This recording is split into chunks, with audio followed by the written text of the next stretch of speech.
Sveiki visi, su jumis aš Ingrid ir tęsiu savo piniginių konsteliacijų įžvalgų dienoraštį. Ir per savaitgalį pas mane vienas pazlas, kaip sakyti, puzlės, viena dėlionės dalis labai stipriai susidėliojo taip, kaip turi būti. Todėl, kad per savaitgalį mano akiratyje pateko kai kurie tiesiog mokslininkai, kai kurie dalykai, kai kurie šiaip labai tokių žinomų žmonių paaiškinimai tam tikrų dalykų. Ir apie ką čia?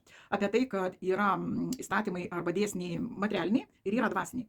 Ir šitam gyvenime, kadangi siela atėjo į kūną, į materialų, ir čia galioja dvejopi dalykai. Reiškia, ir tai turi būti balansas tarp materialumo ir dvasingumo. Ir pradirbti vien dvasiškai, tai reiškia visokios meditacijos, konsteliacijos ir visa kita, to neužtenka, reikia įžeminti tam, kad gautum tai, ką tu nori turėti. Tai reiškia, jeigu tu nori turėti materialius dalykus, tai reiškia visą savo pradirbimą turi įžeminti. Ir kaip tai darosi? Piniginių konsteliacijų metu, kada įvyksta ten vidiniai pokyčiai žmogaus sistemoje, giminės kartų sistemoje ir visa tai, tam, kad įžeminti ir gauti rezultatą tokį, su kokia užklausa atėjo žmogus, paprastai specialistas pabaigoje klausia, kokius veiksmus tu atliksi.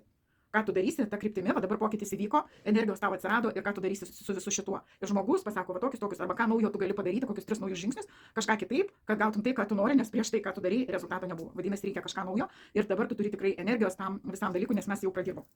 Ir žmogus sako ir aišku, jisai turi daryti. Negražiai pasakiau turi, bet tiesiog kitaip nebus, žinokit. Nes jeigu tu nori kažką turėti, tu turi ir daryti. Kitaip nėra. Tam, kad susibalansuoti. Ir man per savaitgalį žiūrint į kai kurių specialistų tikrai labai aiškiai buvo paaiškinta, kad kai kurie uždirba materialiai apsirūpinę, nuveina labai stipriai dvasingumą ir tą dvasinį pokytį jie neįžemina.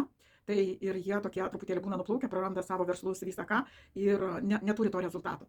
Tikrai neturi, nes pakėlus vibracijas, jas neįžeminus į materialų savo gyvenimą, tai ir jie tokie ir tam tokio pastrigę ir būna. Ir jeigu mes gyvenam šitoje žemėje ir šita žemė yra apie materiją, apie materialumą, todėl visus pradirbimus, jeigu jūs ir pradirbat, medituojat kažkokį tikslų dar kažką, būtų gerai visą tai įžeminti, o įžeminimas arba darykit paprasčiausius įžeminimo pratimus, kurių pilnas internetas yra visokių variacijų, arba tiesiog darykit veiksmus, tą kryptimį judėkit, bent jau atsigulkite tą pusę, kurią norit, kaip sakoma, tai irgi judesys bus, o po to atsiras ir impulsas ir galbūt judėsit tą kryptimį. O dar geriau yra padaryti tą pokytį konsteliacijų metu ir po to fiziškai padaryti vienokį arba kitokį veiksmą. Paprastai tie veiksmai būna labai paprasti. Kartais užtenka vieno skambučio, kartais susiorganizuoji susitikimą, o kartais kaip ir aš tiesiog savo materialinį įprasminu tiesiog darydama video. Ir irgi tai yra, kaip pasakyti, žeminimas savo suvokimų ir patikimas jums, naudos parodimas, kokia yra vis dėlto naudinga konsteliacija ir tiesiog kai kada darimas veiksmų. Ar taip aš susitinku, gali kai kas pasakyti, ką man ta konsteliacija, jeigu aš tiesiog galiu daryti.